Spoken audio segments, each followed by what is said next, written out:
Hello again, and welcome to Crime in Music. I'm your host, Brian J. Kinsley, and with me as always, my friend Ben Rupel. Every once in a while, we'll bring you... I don't get to say anything? I didn't know. You missed the beat. I mean, I there's no did delay not miss this the time. beat. I just want to mention that the crack of the beer seemed a little quiet. Oh, man, I thought I was clanging around with a bottle opener, too. It's funny you say that. Oh, maybe that's what it was. I think I heard There the you bottle go. opener first. All right, continue. Well, bottle openers and co-hosts and every other once in a while, we'll bring you a new true crime podcast about people in and around the music industry and their misadventures into law-breaking. If you like music history, murder mystery, people with eccentricity, you hit the jackpot on this podcast, baby, because we got it all. Jackpot. Share with a friend, tell a relative. Right now, we're trying to get to Big Sky country. Go west, young man, go west. If you have friends in Montana, the Dakotas, or Idaho, send them your favorite episode. Tell them to check us out. Call me Sunset, because I'm moving west. So there's not that many people that live out there, but have our numbers sort of tailed off a little bit there in Big Sky Country? Yeah, a little bit. Center of the map. We're a little light blue. You don't want to be light blue. You want to be like a deep purplish orange almost. I love purple. Purple's awesome. That's your favorite Like the color, sky. right, Ryan? Purple is It's Brian. I don't like purple. Is everybody aware of that on this show? That Brian's favorite color is purple. Isn't it? Am I wrong? You are wrong, but that's fine. I'll let it go. I love purple. I have witnesses throughout our childhood. My wife can't do that. That would confirm that your favorite color is purple, man. I didn't know that was a thing about me. I had no idea. You had a purple scarf when you were like 13. Well, okay. That's all it takes. That's all it takes. That's just the one. Okay, I was like, I had a purple sweater too. I mean, that's what it was. See, told you. All right, thank you for proving my point. All right. Well, like Ben and I are talking, let's you guys talk to us. Let us know how you're doing. Do you like purple? What's your favorite color? Our email is feedback@crimeandmusic.com. Find us on all the social medias at Crime and Music, or my favorite is SpeakPipe. We'll get to SpeakPipe a little later in the show because it's a special episode 069. Yeah, baby. We've got a couple special treats lined up for you. So with that, how are you doing, man? What's going on? So I don't know how many of our listeners harken back to our very early days of podcasting. I've now had some folks that I know that are listening, and they're like, your early ones are some of the sound quality. We were learning. Sound quality wasn't that great. But there was a theme that you and I didn't agree on. We agree on most things. We tend to try and keep it lighthearted where we're not fighting about things. Right. But Brian, now maybe this is kind of like a quiz for Brian. Oh, God. What was one thing that I wanted to do that you wouldn't never let me do? Is this about snacks again? Are we still on snacks? Oh, my God. I have a bag of potato chips here. I didn't even mean to. Oh, my God. I just noticed they're better made, barbecue flavored potato chips. All right. At least it's Michigan. That's homegrown. I will not be eating those on air. They are loud. Extra crispy kettle chips. Me just reaching in the bag. They're so loud. All right. It's time for everybody's favorite game. Guess again.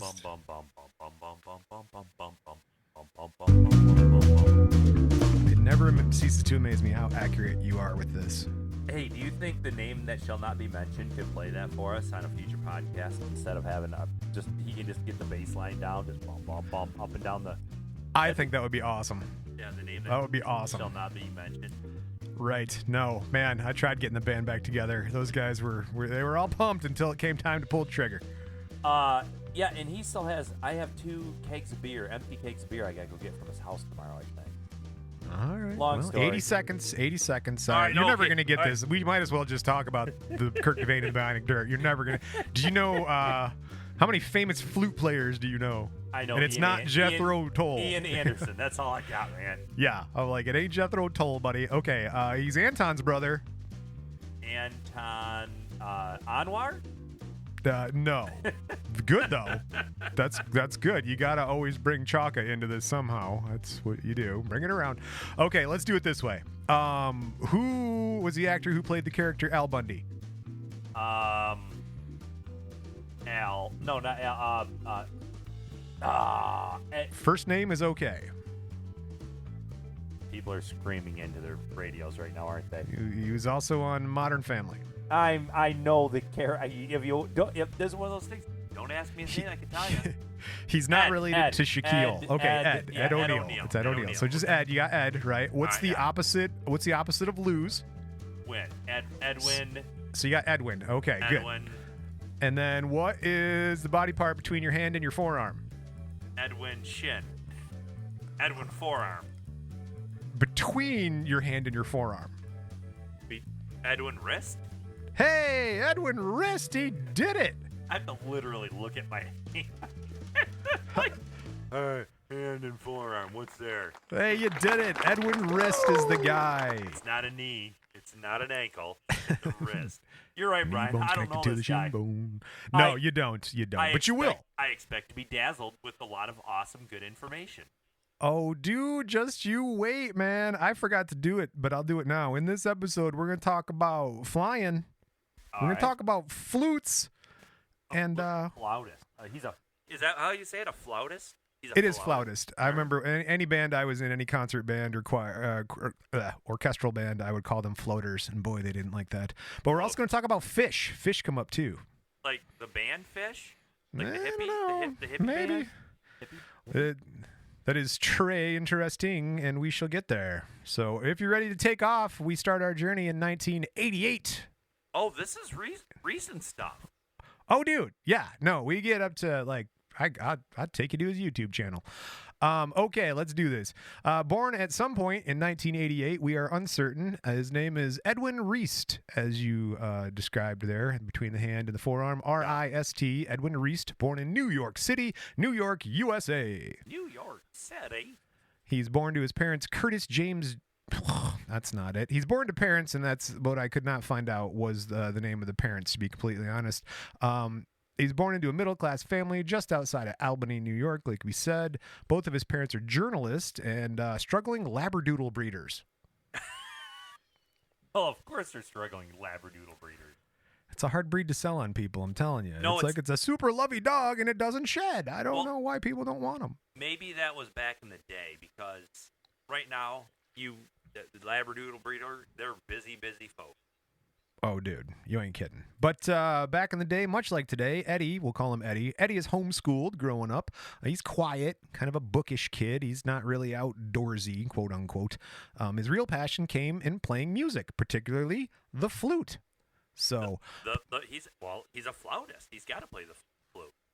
By the time Eddie is 16, he wants to pursue a career in music like professionally. Now, like most of us, even for a middle-class family, it's incredibly expensive to do that because it's private lessons, it's going to competitions, it's buying instruments, all that stuff that comes with just trying to be good at any sort of kid's extracurricular activity. I think we all think about musicians coming, clawing their way up from the bottom, and even sports athletes these days. Oh, yeah. And I'm going to include him in the term of these days because it wasn't that long ago. We're talking the 80s, man. It's like 40 years ago, but all right. Right, but there were a lot of musicians. That got a leg up, Van Halen, whatever. But they got a leg up because they didn't have to.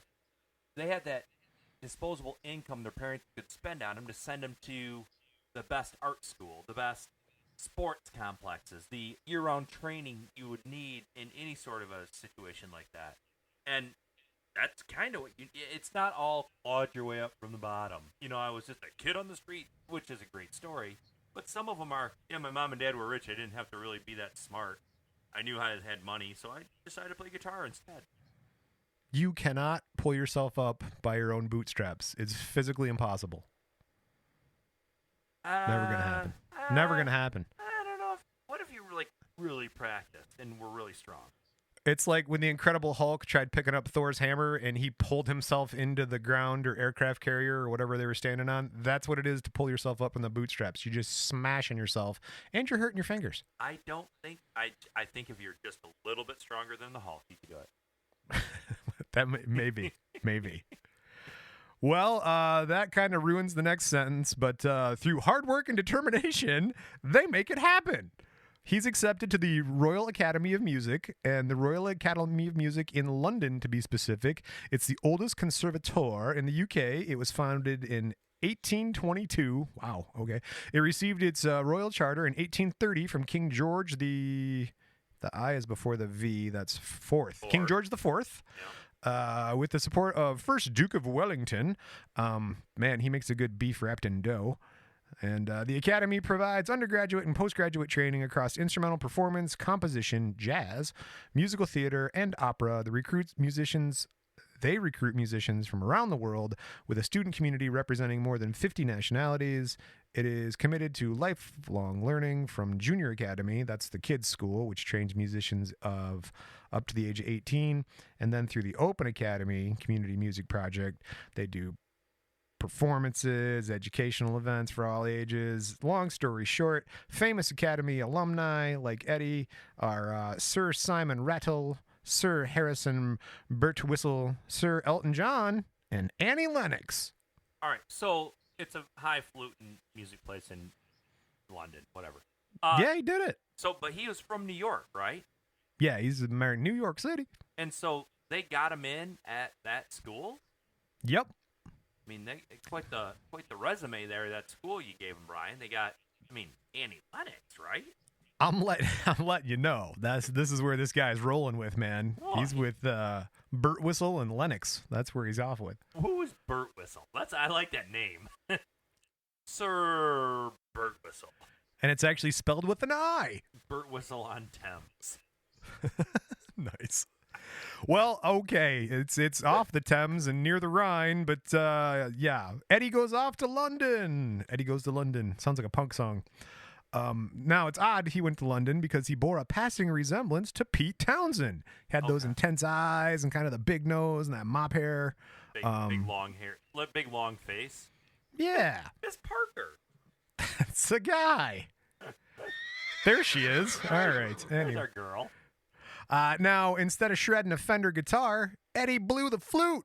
He blew it. All I got is Jethro Tull. That's all that's in my head right now. And if you guys don't know about rock and roll flute, go look up Jethro Tull. There's some really cool YouTube videos of this dude just rock and rolling on a flute. Well, who would have thought? Jethro Tull is the name of the band. His name is I was going to say it's the group. No. Een. But if you're... How do you spell that? Een. E-E-E-N. So if you're listening to the show, we appreciate all of our listeners. Yes. Always. Please, if you don't know who Ian Anderson is or Jethro Tull, go get Thick as a Brick.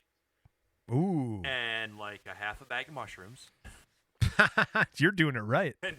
And just lock the doors, order pizza, and just go just do what you put the album on. And I think it is better on vinyl. And here's I was going to say, if you can get a record player, that would put you over. Well, no, I think it's better if you buy the album because I've had the CD. Cover art.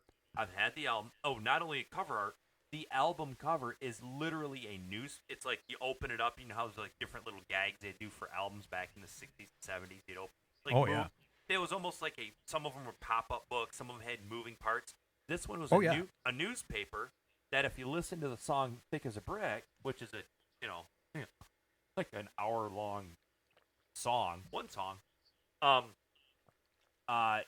there's a newspaper that goes along with the song almost. It's kind of fun. And it's wow. I didn't know that.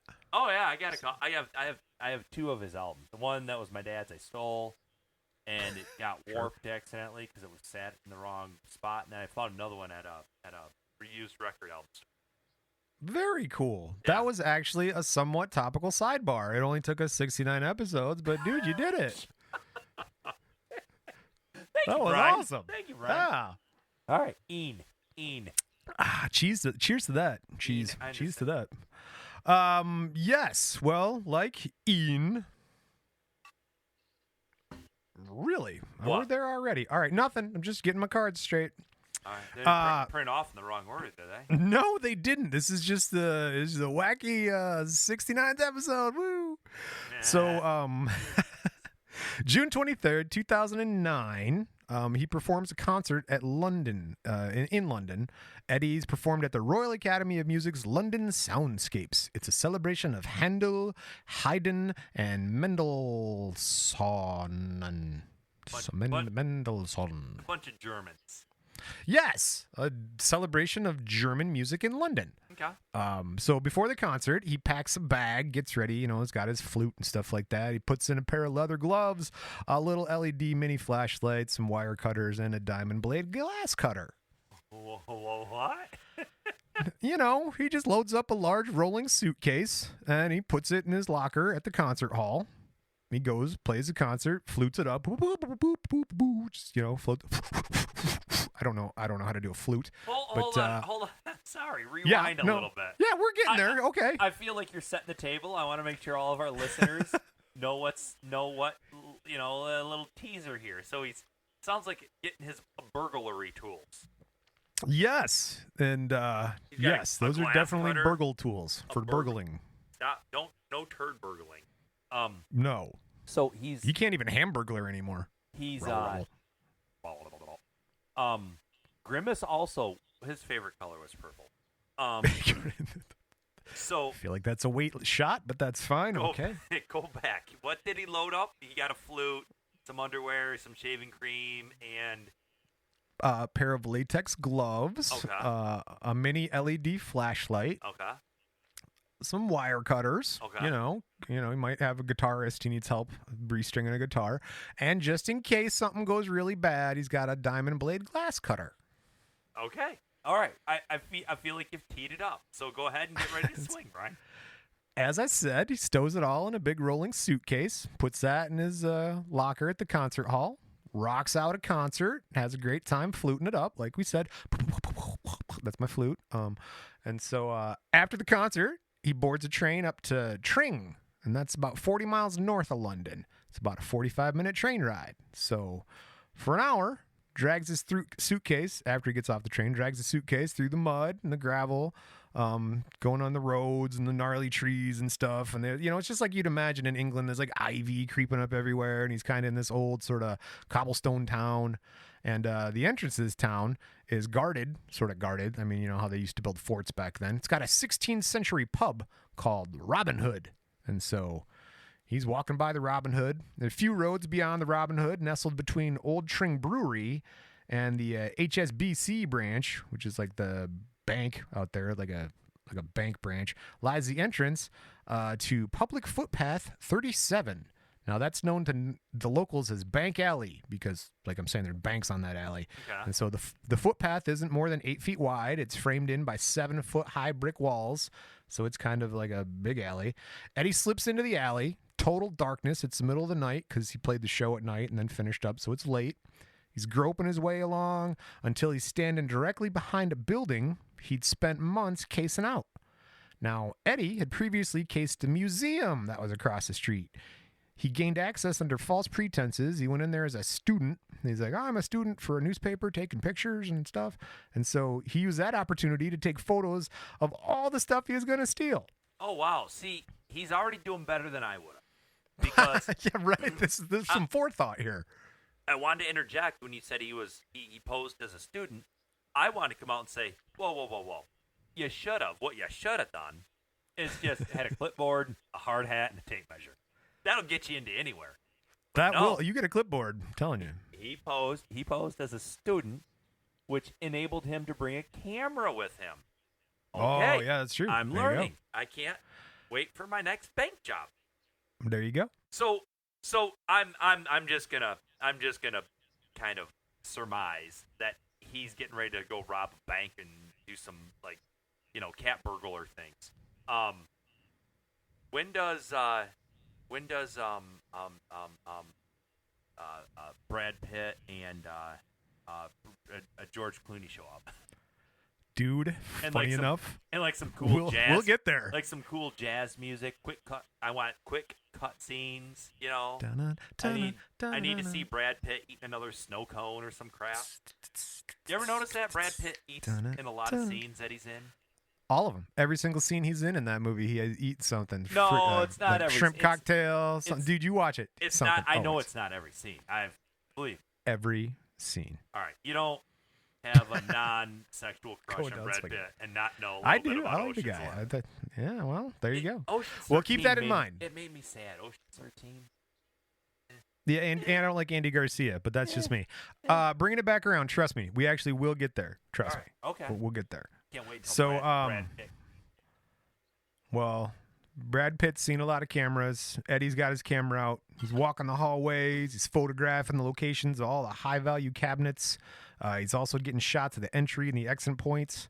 Over the next 7 or 8 months, he maps out exactly what he would need. He even created a Word document titled, what would you call your Word document? Robbing the Museum. Part 1. Close. It's, quote, all caps, plan for museum invasion. So. Well, at least when he gets caught, it's easy for the jury to identify the different documents in the case. However, did he think of all these things? Well, there's a file on his laptop called Plan for Museum Invasion, Your Honor. Yeah, it wasn't called something real simple like, Melanie's birthday party part 2. No, it was, I'm robbing a bank and here's how I did it by Ben Rupel. Even call it the PMI, just, acronyms or something, buddy. Yeah. So he's a he's a literal thinker.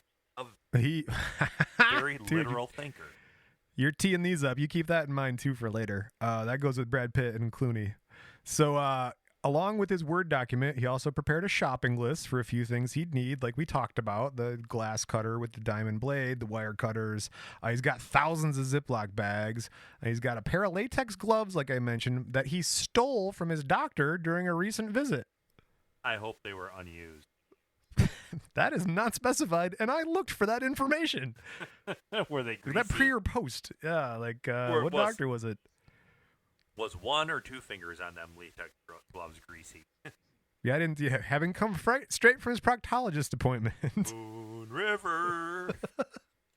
So he's dragging this empty suitcase up this dark alley, runs directly behind the Rothschild Natural History Museum in Tring, England, like we discussed. So he's going for the Rothschild Museum. Now, is this must be like an urban-ish area? This isn't like when you first started describing it, I'm thinking of a darkly lit, darkly lit road, cobblestone, wrought iron gate, possibly a caretaker somewhere off in the distance, maybe a castle that's abandoned. No, this sounds like a city somewhere.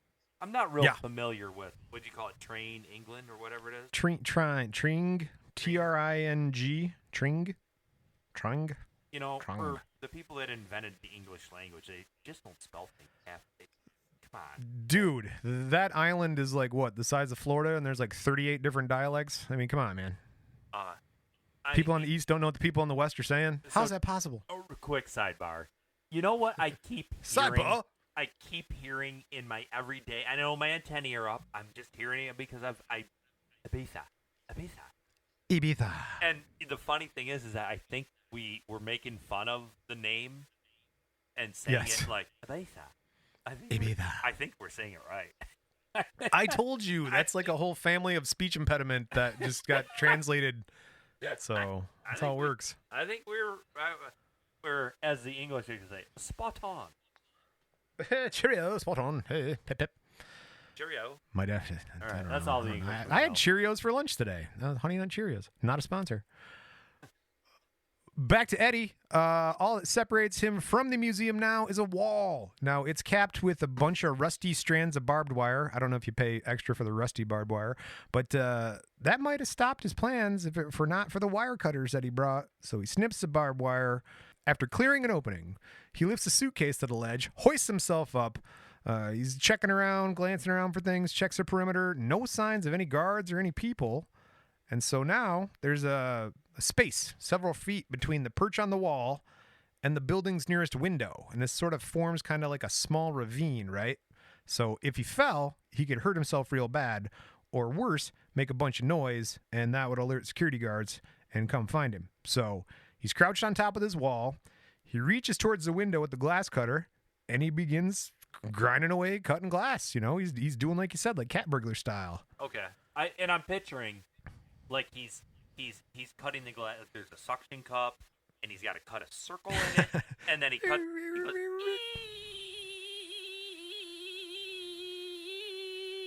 perfect circle, and then he takes the glass cutter off, and he flips it around. The other end's like a little like little ball thing. He goes tap tap tap, and it falls out perfectly. And then he reaches his hand in, and he flips the lever over, and he opens it up, and he enters the museum.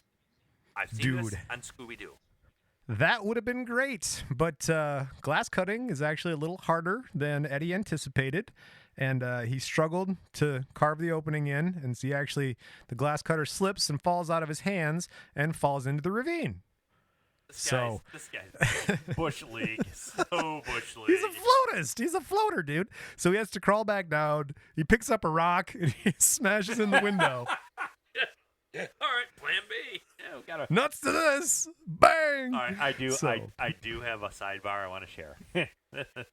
So I live in a subdivision, whatever, and there's some doctor's offices around the subdivision at the entrance and stuff.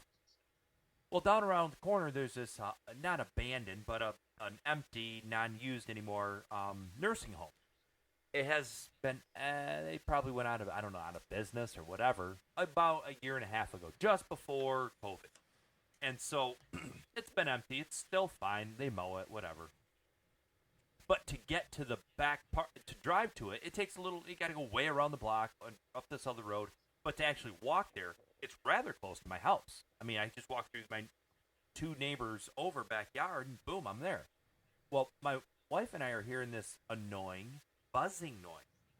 Well, we couldn't tell where it was coming from. It was so high frequency, so high pitch, but it was it wouldn't stop. You only heard it at night too, after all the ambient noise in the area would kind of tone down. So, all right. One night I drive around, and she kind of thought it was coming from one way, and I thought it was another. So I drive around, I find out it's at this nursing home. A fire alarm's going off. There's little things. Oh no! There's little like buzzers going off inside. There's lights are flashing. So I'm like, oh shit. So I'm there. I'm in the parking lot. I call the police station, not 911, the non-emergency number, and I kind of know the lady that works there only because of whatever. We're not because you've been there so many times. We're not getting into a double sidebar here. No, it's Ben's back again. We're not, and it's not that big of a town. I think she only knows me by maybe my name a little bit because I've reserved rooms at the police station to hold stuff for the baseball crap. So, anyways, like Andy Griffith, here's your cell, Cletus, or whatever. A little bit. So, no. So, I'm just joking. I said, hey, I called. There's a noise at the, I told her the address. She goes, oh, we've had a call on that already. It's a fire department issue, and they're aware of it, but they can't find the owners. The owners need to come over and let us in to, shut the alarm off. Yep. And I'm like, yeah. If you just want to send them over right now, there's a big rock in the parking lot. We can take care of this right. I have a key. But I was half serious. I'm like, well, it's been going off for 3 stupid days. It's about time them firefighters get that axe off the back of their truck, bust a window open, and go take care of business. I mean, I started getting a little mad about it. And well, you go hide a couple smoke alarms outside the fire department that are on. I'm sure they'll get off their ass. Well, and be like, hey, that's annoying. And I don't want to condone, Ben hates public city workers. So. No, I do not. Oh, I'm a big fan of theirs. But if I wouldn't have called in that night, and let's say my neighbor called in and told me this story as I'm telling it to everybody else, and I didn't have my name on record of calling and complaining about this, I would have went over there, broke. I would not bring a glass cutter. I would have brought one tool, a frickin' hammer, busted the door open, busted the stupid alarm off the wall, yanked their wires out of there. I don't care what it took. Because it's the only time you can hear the thing is at night when you're laying in bed trying to sleep. Decent people are trying to sleep. Jesus Christ. I mean, I'd say I'd get up early for work, but somebody's got to get up early for work, I'm sure. Well, like Ben, that's my sorry. Eddie smashed a window like Ben would do. And he actually did trigger an alarm. He triggered a alarm. He didn't know that, though, because it was like a silent alarm. So unaware that the alarm's going off, Eddie pulls out his LED light, which blasts a bunch of light down the hallway in front of him as he made his way through the museum. Yeah. So he's wheeling his suitcase quietly through the corridors, got his floodlight, like his little helmet light on, blasting out light, drawing closer. Is there still a flute in the suitcase, you think? What do you mean? Well, in the bag? Yeah, in the bag. Yeah, probably. He came right from the concert hall, Yeah. so That's his alibi. I was just playing this flute. I'm a flautist. I'm a floater. So he's wheeling his flute in a suitcase through the corridors. Let's see. He's looking at all the beautiful things he can steal, and he's thinking to himself, man, if he pulls this off, they'd bring him fame, wealth, prestige. This would solve all of his problems. I don't play this stupid flute anymore. I don't have to play the flute anymore. Thank you. I get that. He enters the vault. It's hundreds of large white steel cabinets standing in rows like big old sentries, and he goes to work, man. Now, for some reason, security never comes by. Eddie has almost 3 hours to load up his suitcase with everything he can find. Down in the security office, the guard hadn't noticed the alarm. So, because it actually was triggered in another section of the museum. So where he came in at is not where the vault is. And so he's kind of almost got a little bit of time there. So he planned that out pretty well. But the guard's looking at the closed caption TV feed. He's got a bunch of shots, the parking lot, the museum campus and stuff. And he doesn't see anything. He's probably got the cricket game on TV. He's right. It's a boring job. He's so mundane. He's just watching the cricket game. He's probably got bangers and mash, eating some bangers and mash. Who's that soccer team? Something United. Go United. Manchester United. Manchester United. Yeah, man. Hey, anyway, there's a dude that plays soccer in Spain. Not Pele, somebody else. Everybody knows. It's Rolando. No, it's not Rolando. Messi. Oh, okay, Lionel Messi. Sure. Yeah. I ain't no hater. Well, the guard wasn't much of a hater either, because he got tired of watching Messi. He's like, yeah, you're great. You're probably going to beat us, and that's fine. So down with Blackpool, and he begins his rounds. He begins pacing the halls. He starts checking the doors, scanning for anything strange, as security guards do. Now he steps outside, begins a perimeter check. He's checking all the windows. He's beaming the flashlight around, like they do in the movies. And he's even go by that abutment, that brick wall by the bank alley. So now Eddie stood before the broken window. Now there's a bunch of shards of glass all over the place, right? So you got to watch out for that. That guard's going to see that eventually. But so far, everything is going according to plan, with the exception of dropping the glass cutter and the shards of glass, right? All that remain now. This is a Scooby-Doo episode. In my head, that's all I can see is a Scooby-Doo That's episode. awesome. With Don Knotts, Little Mary Sunlight, and that dude singing in the basement, let me out of here. And the guard is shining the flashlight around, which on the cartoon is represented by like a cone-shaped yellow funnel of light. And is that not what light is? Oh, that's exactly. And when that cone-shaped funnel of light goes on the subject that's breaking it, all they got to do to hide is like stand up against the wall, put their palms flat on the wall. That's what he does. It's funny you bring that up. That's all you got to do. He's like, freeze! Oh! He's standing in the caveman section, and he's just like, oh. So, just run through 2 doors, and then go through another door while that guy goes through the door, and then you're all good. So, no, he gets out there, right? He dodges the guard, and all he's got to do now is climb back out of the window without cutting himself open on the glass and slip away into the dark of the night. Did you say what he put in the bag? Did we ever get any background, like what treasures? We'll get there. Okay. All right. We'll get there. June 24th, 2009, the Natural History Museum security guards, halfway through his round, I guess that was to set up what date it was, and he notices shards of glass near the base of the building. He's like, oh, man. So he scans the area. He settles on the smashed out window overhead. He hurries inside, and he's telling the curator, he's like, oh, God, this seems like there's a break-in. And so the police arrive. They begin searching for evidence. They examine all the cabinets in the immediate vicinity of the broken window, and they scan around the ground outside, and they don't find anything. And they ask for an estimate, and the window had been broken out. The security guard's like, I don't know, somewhere in the last 12 hours. I mean, Manchester United, Messi, Blackpool, they were all playing, so I had to watch it. You ever watch a cricket game? Sometimes they take 5 days. So mercifully, nothing seemed to be missing, though. Now, they were all puzzled about what the intruder had been after. They're like, clearly somebody broke in, but nothing's gone. So the police mentioned that there had been recently a rash of smash and grab, around the town by petty thieves looking for laptops and electronics. But after a search at like the staff offices and stuff, all the laptops and electronics were there. Nothing was missing. It appears as though the culprit had just poked his head in, looked about, and found nothing obvious of value and left. So they made a brief police report written up by the Bobbies, and the case of the broken window is considered closed. So, am I getting ahead of ourselves here and asking, did he steal anything? Oh, dude, we'll get there. Okay. We'll get there. All right. Now, July 28th, 2009, over a month after the broken window case is closed, this guy, Mark Adams, shows up for work. He has no idea how bad his day is going to be. He walks down the hallways. He goes into the bird collection wing of the museum, right? And he's like, they got all these beautiful birds and stuff like that. He opens up the cabinet containing the red-ruffed fruit crows, or the Indian crows, just as he'd done tons of times before. Pulls the tray open. It's empty. He's like, oh, shit. Pulls another tray open. Empty. Another one, empty. Another one, empty, empty, empty. All empty. Eddie had stolen $1 million worth of birds. Actual birds. Like, what? Like a live bird? Yes. Well, no, stuffed. The British Museum here had the second largest collection of bird skin specimens in the world. It collects birds to study biology, climate change, natural history.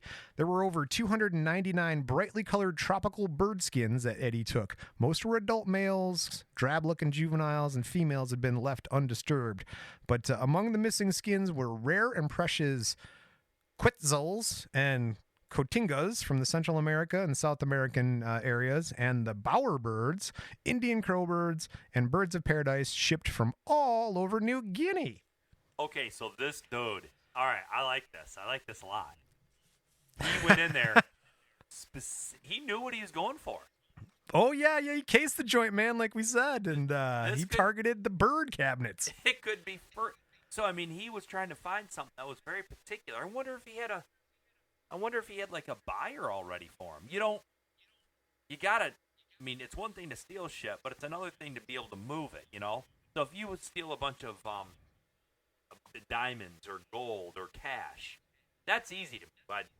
In comparison to Incan ceremonial headdresses, you gotta know someone who wants one of those things. We got this Mexican death whistle. Got a box of them. Nobody wants these, huh? They're worth billions. But nobody wants them, huh? To the museum I stole them from. So this dude, he's gotta have a fence lined up. Yeah, well, maybe. I don't know. I will tell you that we stole our first PA in my high school band 21 days, and with that, when we come back from break, I'll tell you what happened to the birds without I want to hear about the bird. the amp you stole, Brian.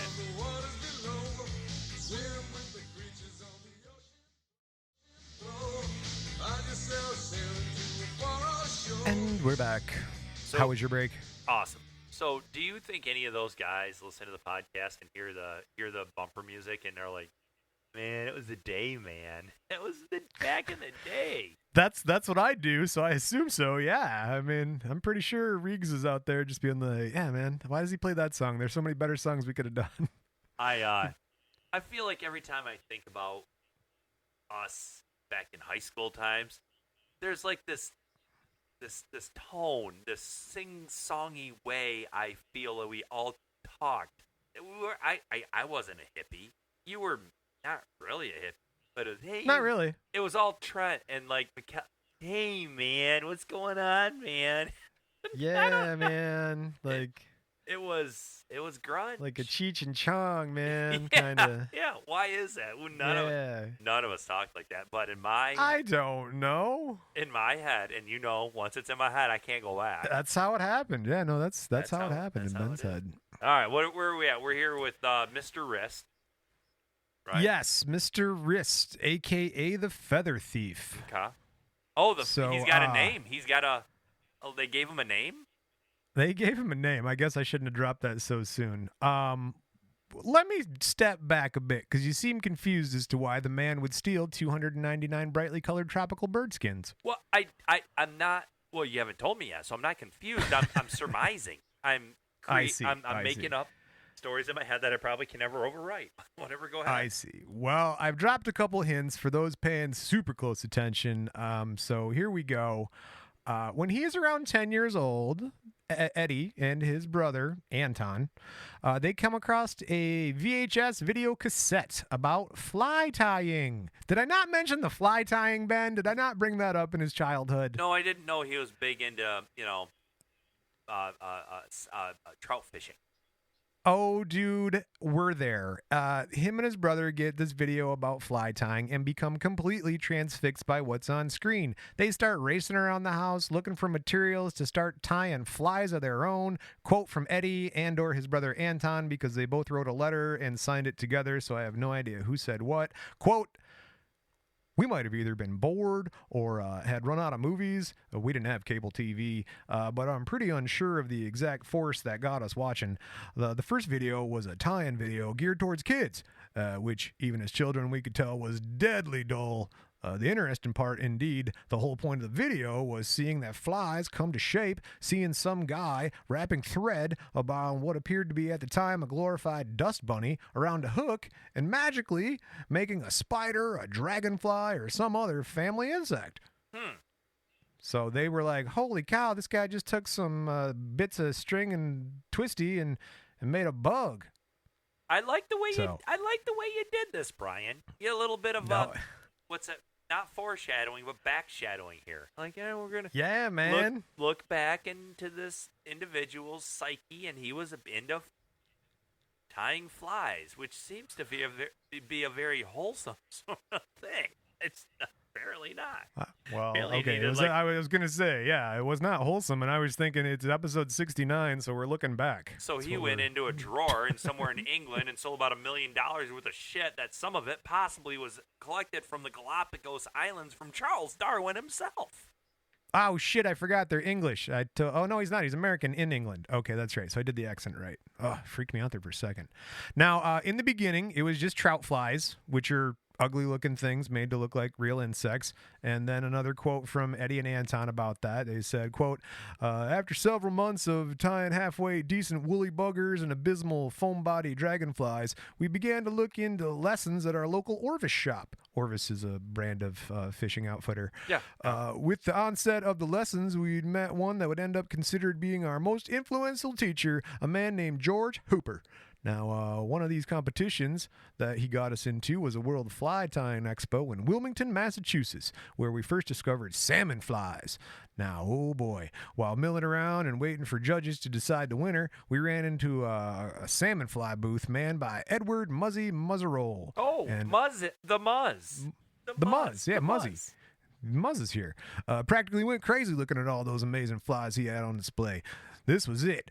You might say we were hooked on salmon flies. We subsequently made a trip to Maine, learned how to tie salmon flies with Muzzy, and learned all the basics. And we took another lesson, and this time with Paul. Oh wow, Patales, P-T-A-L-I, Patalis, Paul Talis. We'll go with that. We went.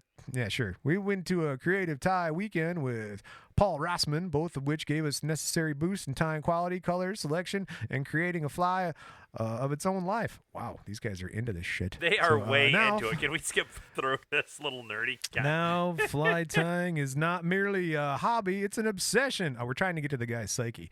We seem to devote a substantial part of our time to not merely tying, but examining feather structure, designing flies, and coming up with new techniques for getting exactly what we want out of a fly. So far, it seems to be working pretty well. There is always room to improve, and our greatest hope is that we will continue to do so. Basically, Eddie loves fly tying, but he's constrained by the lack of authentic, original feathers to tie flies with. I have a lot of questions. A, do they fish? Are they fishermen? No, we'll get there. Okay. And B, comes up in a sec, actually. Maybe I'm jumping ahead, but it sounds Maybe like not. this dude is now stealing these what do you say, $17 billion worth of feathers from a museum in somewhere in England. So yes, okay. That was the exact number. So I'm just going through in my head how his rationale, his logic, his step-by-step process he had to take to go do this. All right, he's sitting in New York, plays a flute like a madman. Yeah, Good flutist. Good fluter. He just can't find the right color red feather anywhere in the great state of New York, the Empire State. He's tying. He's at the 5. This is just not right. I understand Amazon's not big back then. And maybe they were, but they're still just selling books. Books. So, get a book on fly tying. So he comes up with a plan. Books an airline flight. Got an idea. Gets a gig. Probably had to kind of beg for a gig a little bit. And then slips away, suitcase packed, breaks into a museum that isn't possibly guarded by the most... No, it's Don Knotts. It was Don Knotts guarding the museum. I don't know who Bart, the mall cop dude, this is. But Paul Blart, yeah. Paul Blart, thank you. And he goes and he steals very, very specific stuff that was worth a lot of money. Yes, $100 million worth of bird bodies. And please, Brian, tell me the only thing he wanted this stuff for was to tie a fly. He didn't want to profit on it. He didn't want to sell it. He just wanted to go tie some flies. He always dreamt of being able to tie the recipes that were mapped out 150 years or so ago by the old masters. And now you know the rest of the story. And he seriously had to put a lot of thought into this, a lot of planning. He didn't just... All right, dude, he learned to play the flute just so he could get into. No, I'm kidding, but that was part of the. He's like, if I play the flute, I can get into the conservatory. I'll play a gig, and then it's a 40-minute train ride. It's like, all right, 12 years of flute. Apparently, he put a little bit too much time into flute playing, not enough into glass cutting. Right. Yeah. So okay, awesome. So he stole these birds, these dead carcasses. And took him home, and him and his brother started tying flies like they used to. Just an orgy of tie flying. Like, oh, my God. So look at it. He stole extinct bird carcasses to tie the flies that the old men did 150 years ago. Yes. All right. How'd he get caught? Well, the museum drafts a press release announcing the theft. And a quote from Detective Inspector Fraser Willie. This is a very unusual crime. We're appealing for anyone who may have seen any suspicious activity around the museum. Now, Richard Lane, the then director of the science at the museum, declared that the skins were of immense historical importance. Quote, sorry, Michelle. These birds are extremely scarce. They're scarce in collections and even more scarce in the wild. Our utmost priority is working with the police to return these specimens to the national collections so that they can be used for future generations of scientists. 15 months into the investigation, 22-year-old Eddie is arrested at his apartment and charged with masterminding the heist. An anonymous tip finally came from a fly tyer in the Netherlands. This dude had a bird skin he'd never seen at a festival, and he thought it might have possibly been one of the Wallace specimens. Now, the Wallace specimen, Dr. Wallace, Professor Wallace, is the guy who went out and collected all those rare birds for the Natural History Museum. It's a very impressive collection, or was. Collected. He shot birds and brought them. Collected. Look at this beautiful plumage. It's like, go bag it. Okay. Oh, hey, look at that over there. That's a grosbeak corn wobbler. Oh my gosh, how beautiful. It sings so.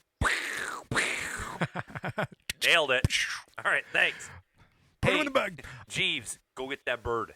So cops managed to connect the feathers to an eBay account. Would you like to take a guess at what the eBay account was named? Probably his stupid fucking name. Flute Player 1988. Flute Player 1988, Edwin Rist. That's me, Ian Rand. Ian Rand. Surrounded by Ziploc bags jammed with thousands of iridescent feathers and cardboard boxes that held what remained of the skins, Eddie confesses. They find this in his apartment. Eddie admits he had harvested the feathers off of many of the stolen birds and snipped the identifying tags off others, rendering them scientifically useless. He also sold the plumes online to the Feather Underground. Now, that is a flock of zealous 21st century fly tyers. You're an idiot.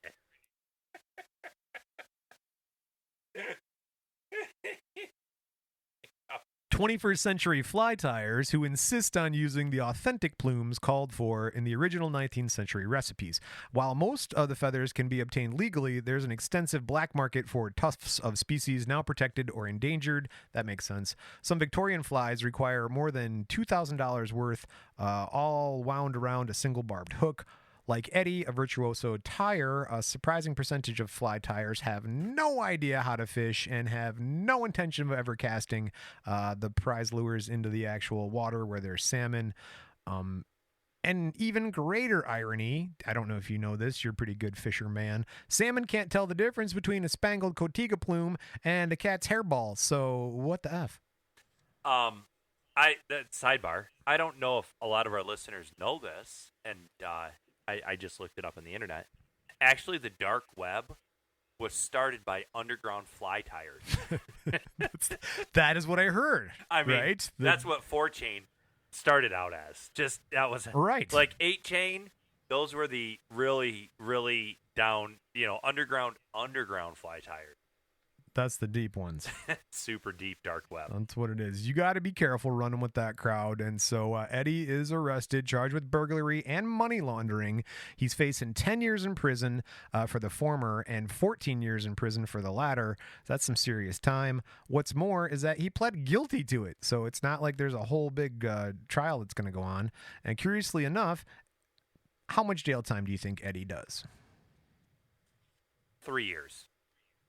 Ooh, that's a good guess. Eddie does absolutely no jail time. I love the way you just throw me a bone. Good guess. Good guess, Ben. Wrong. Just wrong. Nice. That's a nice. So why did I say that? Why did he not get any jail time? Did he die? No, but doctors were involved. It turns out, with the help of a psychologist named Sir Simon Baron Cohen, that's really Sacha Baron Cohen's cousin. For realsies. That is related to Sacha Baron Cohen? This dude? That's, yes, literally his cousin is a psychologist. Okay. And him and the lawyer successfully argue that Eddie has Asperger's syndrome, and thus he is unable to understand the gravity of his actions. That is... Brian, hold on. I just want to tell you. I, earlier today, less than 8 hours ago, was talking to a buddy of mine, and we were talking about some people we know that we believe have Asperger's syndrome. And neither of us could remember that term, Asperger's syndrome, until just now. It all comes around, Brian. It's like a revolution. You got a flurry of texts you have to send now. You're like, I know the name. No, I feel like after this gets dropped, I have to say, remember we were talking about that Asperger's syndrome, and I had that guy I knew that set up the model recreations of Gettysburg, and you're got a guy that is a boss. He's kind of an asshole, but I just don't think he knows it. Yeah. Listen to this episode. You'll learn all about it. Asperger's. It's got the word ass in it.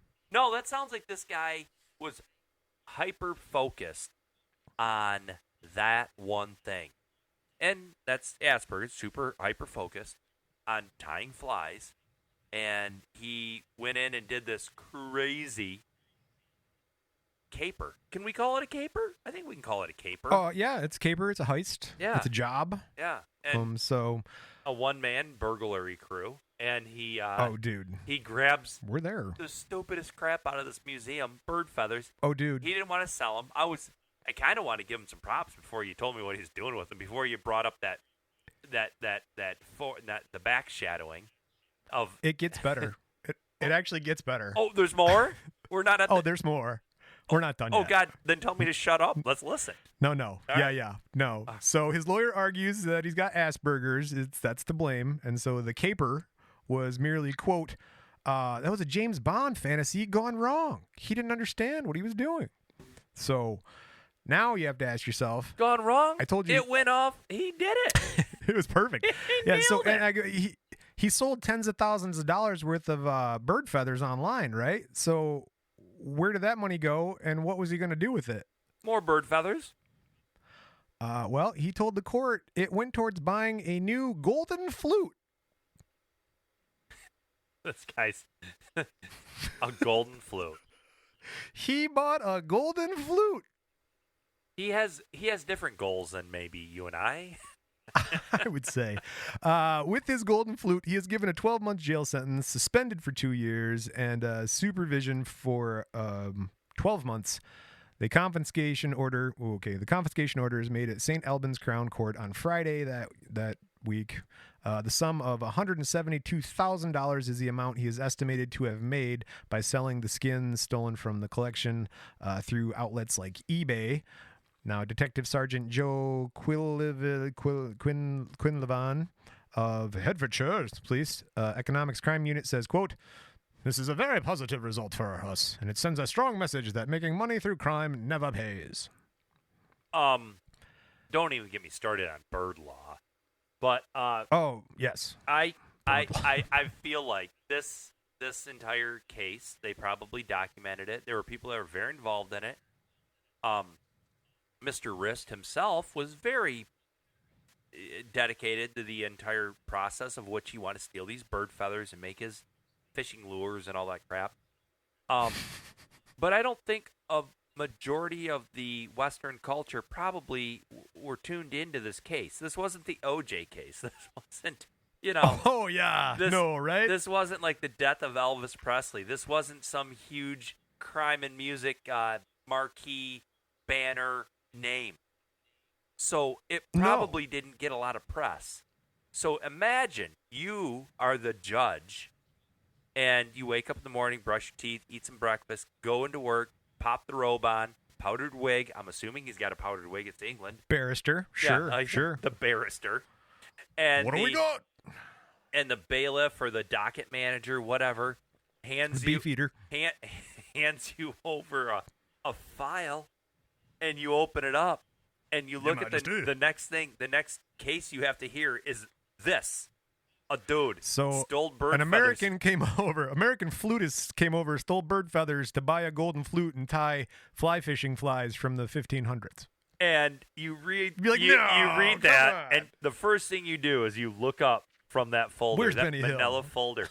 You look up and you look at all the faces in the courtroom, and you're waiting to see somebody crack because you're just thinking to yourself, "This is bullshit." Right. This is yakety sax. And the next, like Benny Hill and shit. And the next thing you got to do is you got to look over 90 degrees to your right, over to like the guy that hands you the folder, and you're like, "The beef eater. Is this real? Is this for real? Is this?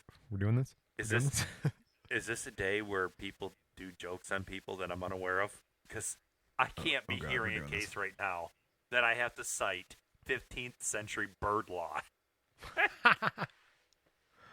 Well, he does, and Eddie has 6 months to pay some fines, and if he doesn't do so, he'll have to serve 12 months in prison.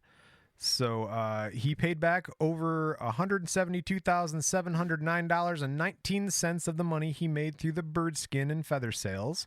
Now, just over a third of the missing birds have been recovered and rehomed back to other museums thanks to anonymous tips from around the world. But many of them are still missing, and their tags containing key data, thus making them ultimately useless until they're recovered and get back so they can study science. Now, there was a whole bit on this about how they study the aging of the bird feathers from all those years ago to now to do about air pollution and stuff like that. So it was a pretty decent hit to scientific sort of information. Mm-hmm. Yeah, well, there's a lot of when you catalog that stuff, no matter what it is, when you're doing science, you try to keep everything as pristine and as pure as you can, because you never know what technology might come about where you can get more data from that piece of bird feather or whatever, Yes, right. So, no, you're right. So I can see where this might have been an old stash of 200-year-old feathers. But he knew what he was after, so that's what I'll say. I really like this story. Well, we're almost there. Hold on, let me round third here and bring it home. All right. So, all right. As he pays back his $172,709.19 fine. He also successfully graduates from the Royal Academy of Music. He goes on to be a professional career flautist in Germany with various orchestras and ensembles. Capping off Eddie's incredible scam, Kirk Wallace Johnson, author of The Feather Thief, which is a book that covers this insane story, which I pretty much lifted most of this from. He argues that the Asperger's defense was also complete bullshit. He notes that 6-hour in-person interview with Eddie that he and Eddie did, he acted completely normal, having no issues with eye contact, social clues, or any such marked behavior, renowned for those typically identified as having Asperger's. What's more, when Johnson called him out on his behavior, he completely flipped on a dime. All of a sudden, he's acting much more withdrawn, rocking back and forth, changing his voice effect dramatically. So, either way, Eddie is a free man, moves to Germany, avoids the press, and now he makes heavy metal flute videos on YouTube. Now, one of them that posted to his YouTube channel is he owns the YouTube channel Heavy Metal Flute under the name Edwin Reinhard and performs Metallica's Master of Puppets on the flute. Currently has 268,000 views. He's got 5 other flute videos like Game of Thrones and like Hobbit themes and covers and stuff like that. His channel has about 1,084 subscribers. And we'll close it with a quote from Edwin Rist, a.k.a. the Feather Thief himself. Quote, "I try to refrain from certain words. Thief is one of them. This is going to sound very strange, but I don't feel like a thief." Edwin Rist, everybody. Woo! So when you break a glass cutter out of a bag, almost in every single situation other than you are a professional glass cutter, you're a thief. You're a burglar. Yeah, you're burgling. Yeah, you're definitely a burglar. So, Brian, what'd you think of The Feather Thief, Ben, for episode 69? That one was fun. I was expecting more of a... for 69, I didn't know what to expect, Brian. But... something a little different, Ben. Something a little different. Am I wrong? Tell me if... I would like maybe our folks listening could confirm or deny, but I'd like you right now, Brian, to try and think of any other subject. They'd have to be living subjects that we have talked about in the past that we possibly would have a better chance of literally getting on the show. No, this is the guy.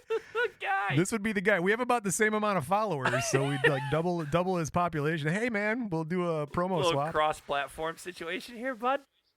Play our theme song in Heavy Metal Flute. I don't know where he's living. It sounds like he's hanging out with David Hasselhoff eating cheeseburgers in some drunk hotel room right now over in Germany. But that's probably where he feels most comfortable, playing Handel and Bach. But I know a professional musician in Germany right now. My buddy, the bass player. Call it in. Yeah, we might be able to see what we can do here, people. So if we could, I don't think us, you, me, my wife, our listeners, I feel have the exact equal possible chance of calling this guy up tomorrow, tracking him down, and actually getting an interview with him. Getting him on the phone. I think we could. We'll see. We'll do a follow-up. Like, what are you doing? I'm eating some schnitzel. What are you doing? Learning about feathers, bro. What do you got? You got a couple of those little stashed away somewhere? Yeah. You got any feathers? I got some feather action over here. Wow. All right. Well, I'm glad you like The Feather Thief. I appreciate that. I wanted it to be good for you. I was sitting on it for a little while, and I'm like, I need something good because I know Ben's going to think that 69 is something special. So I was worried. Here we are. I was worried. I'm going to be honest with you, Brian. Wow. I was worried when you're like, no, you don't know who this guy is. No, you don't know who this guy is.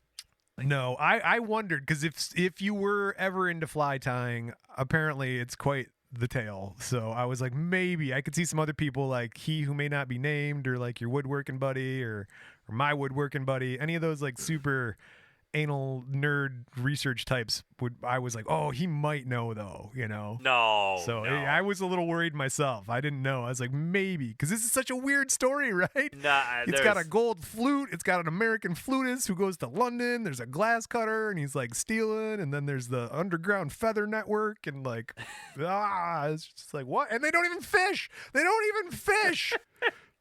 That's the thing. All of this, they don't even fish. The Underground Feather Network. Crazy. I think that could be a name of a Saturday morning cartoon TV show for kids. That's right. The Underground Feather Network. It's like where the crows and the doves help each other to end pollution. Yeah. You're talking about Captain Planet. Captain Planet. All right. Not a sponsor, but these people aren't sponsors either, but let's have a little feedback. That only hurts me when you're not here. I don't know why I can hear it a little bit. Well, okay. We got some feedback. We got a Facebook comment from Felicia Evans on our Flavor Flav episode. Felicia says, yeah! Boys! She didn't actually put that other part on there. She just said, yeah. So, hey, thanks, Felicia. Really appreciate that. We got a YouTube comment from... Can we just sign off real quick and say, bye, Felicia? I was letting that go. I didn't want to... No, okay. That's negative. No. Well, thank you, Felicia. Thanks, Felicia. Hi, Felicia. Until next time. Yes. We got a YouTube comment from Testing Test on our Aaron Carter episode. Let's see here. Hey, Aaron, Purple Dildo Carter, crazy drugged out King of Lion. Didn't you just tell me that somehow you just put the Aaron Carter episode up on YouTube or something recently and people exploded?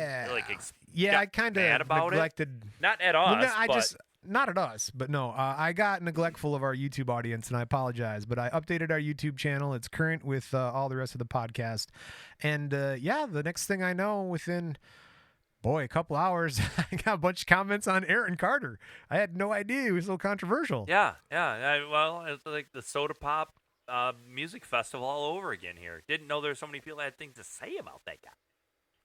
Right. No, but to actually break this down, I do love Aaron for anyone named Aaron or little Aaron. Those yes. You got to go Aaron. You Big Purple Dildo. Just messed up Aaron. Oh, Aaron. Big Purple Dildo, though, right? Do you remember? Purple? Did you ever play Saints Row? Purple, bro? Purple's the color of the day, man. Let's go and hashtag purple in this episode. That's. You know what, Ben? It is my favorite color. All right, fine. Shut up. Just let it be. It's fine. I love Prince. What can I can't help it. But no, the game Saints Row 3, wasn't there just like a giant baseball that purple dildo that was a melee weapon? You go around beating people with it? Oh. Did you not play that game? No, I never really got into that game. I think it's a good game. Oh, I've heard that game a lot. is so funny. I should. But it's Grand Theft Auto on like weed. It's so funny. Cyberpunk 2077, which was a bit of a flop. I played it when it first came out. Yeah, definitely. That should be the overall. But they had a weapon on there that was just a big, huge show. Dude, I'm telling you, from watching those games, if you take a giant baseball bat-sized dildo to the head, that's gonna do some damage. That sounds like potato chips. Don't break on me yet. I don't know. I was itching my beard. Get a little beard itch. Oh, okay. All right. So, all right. All right. What are some of our other followers have to say? All right. Well, we're into some speak pipes. Oh, we got some speak pipes here. Okay, Jason Ninja Turtle Rap. Hey, currently listening to the Kid Rock episode.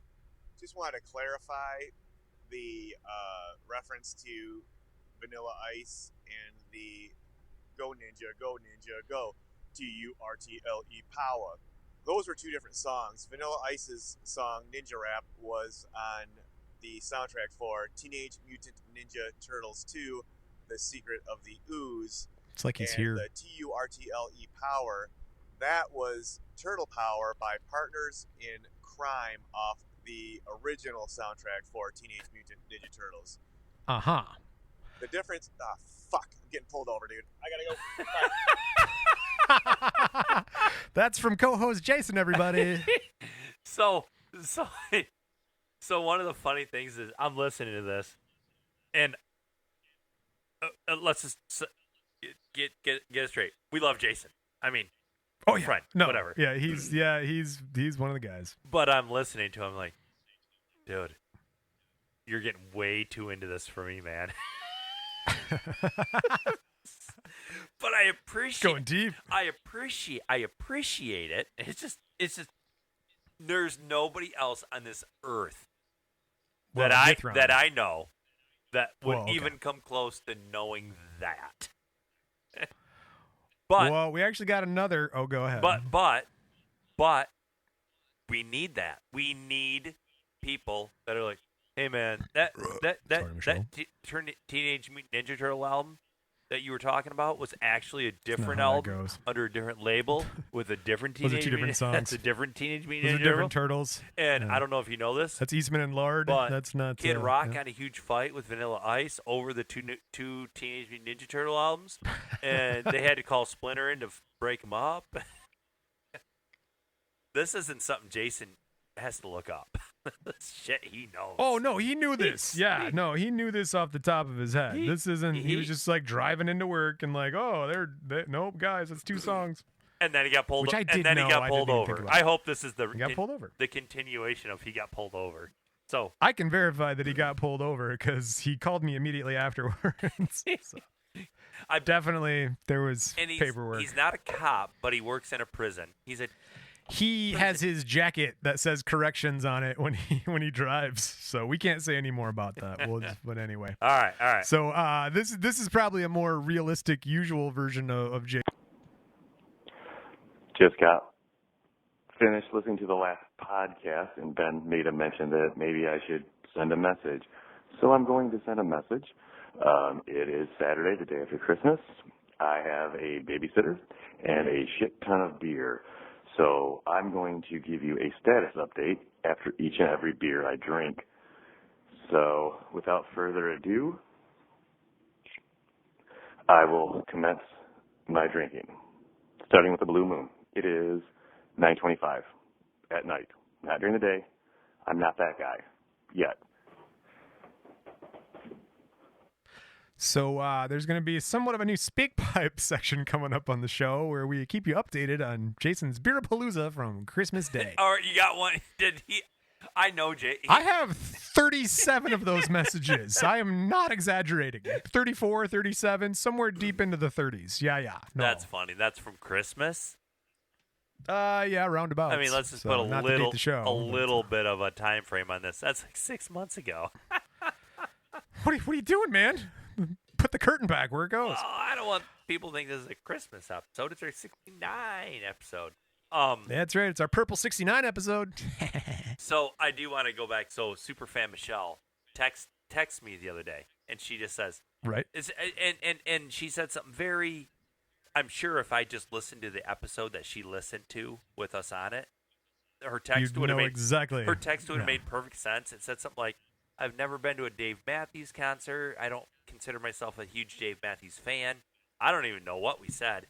But you said you and her went to Dave Matthews. You were bagging on Dave Matthews just a couple episodes ago, like Vince Neil or something. I must have been mistaken because I know a group of us went down to Indiana to go see a Dave Matthews concert. And I'm going to bet you Superfan Michelle just doesn't remember. No, so I guess Superfan Michelle wasn't there. I feel like she was. Aww. She was there in spirit. Well, but there you go. I was like, that's how important Superfan Michelle is. Okay, so I'm glad you remember it because I don't remember saying that. And so I text her back. I'm like, hey, are you drinking right now or something? What do you? And she's like, no, I just got to listen into this episode. And so it kind of made me think, I don't remember everything I say. I don't remember. And well, the internet never forgets, Ben. Well, good. We can all listen to it, when we're all somewhat older, got a little bit of Alzheimer's kicking in. Like, I remember when I said that. Ben, that's not even you. That's Joe Rogan. That's not even our podcast. Yeah, pull that shit up. Well, something else you said. We were talking about the history of the word Canada. Oh. And we reached out to our friend Canadian Mike, and if you're ready, we've got a speak pipe from Canadian Mike. Oh, this is Canadian Mike? Listen up, Americans. This is your favorite president speaking. I'm never wrong, and I've scored 100% in all my polls. Everything's going to be fine. Everything's going to be great. There's nothing to worry about. Just kidding. This is Mike from Canada. I'm a big fan of the Crime and Music podcast. On a recent episode, they talked about the origins of the word Canada and how it was originally spelled Kanata, loosely translated as our villages over there. I can confirm that is a true story. Yes! You can look it up, but you can just believe me because I'm Canadian. Hope everybody has a fantastic day, and peace. Yes, thank you, And- Canadian Mike. And we know a few Our things we village know is over about there. Canadians. Super nice people. Nicest people Nicest ever. people ever. And they never lie. They're incapable of lying, Brian. I don't think they can. No, it's not in their So, genetic makeup. There you go. Yeah, they're like What- they're like a droid from Star Wars. They can't lie. It's not in the programming. So that was good to hear from Mike, though. I like hanging out with Yeah. We hung out. That guy was a fun guy. We're not allowed to. Our governments are not letting us. I'm Yeah. talking about him like he's dead. He is a fun No, guy. he's a great guy. He's a fun good guy. He's He good did a pretty guy. good All Trump. That's a pretty good Trump. That was not bad, Yeah. right? He also threatened me. He's like, I got a wicked Obama too, and I was like, hey man, SpeakPipe is open for everybody. So I'm glad to hear he's listening to it. All right, cool. okay, well, from Canada to New Zealand, we got a SpeakPipe from the Killer Kiwi, Ekuzig. Nailed it.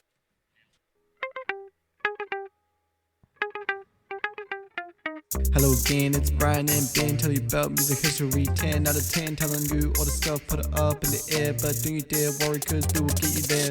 Why don't you go ahead and guess the guest? I promise you this ain't some sort of test. I'ma make sure you think this podcast is the best. Finishing this episode will leave you impressed. Oh, here it comes again. Sidebar, got the best podcast by far. At first you may think it's a little bizarre. Look, it's a 5 out of 5, call it a par. 21 days, what is that? Or why don't you let Brian and Ben have a little chat? Let the knowledge in your brain, don't wear a hat. Stay on the seat where you're sat.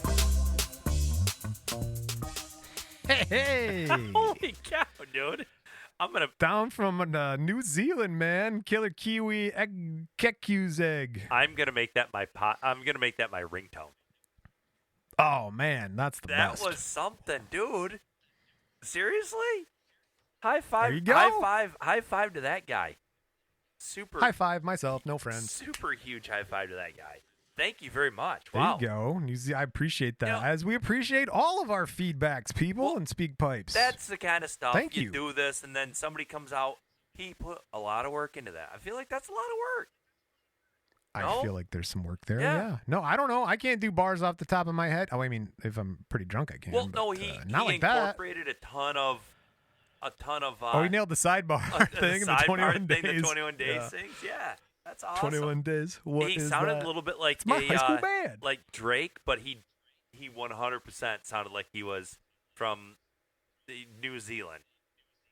Oh yeah. So Yeah, I would yeah. like to talk to him a That little was bit. great. I would like for him to call into the show, and I have to ask. So one of the things I remember when I went to Australia is there's this friendly little rivalry with Australia and New Zealand. They got their little thing Oh, I going, bet. and they like making I fun bet. of each other. I'd love to get a little bit more insight on that. Yeah, because when I flew in, and I can't remember if it's on the way in or the way out, but we had to land in New Zealand first for like a quick layover. Huh. And I can at least say I went on New Zealand soil. I don't think I left the airport.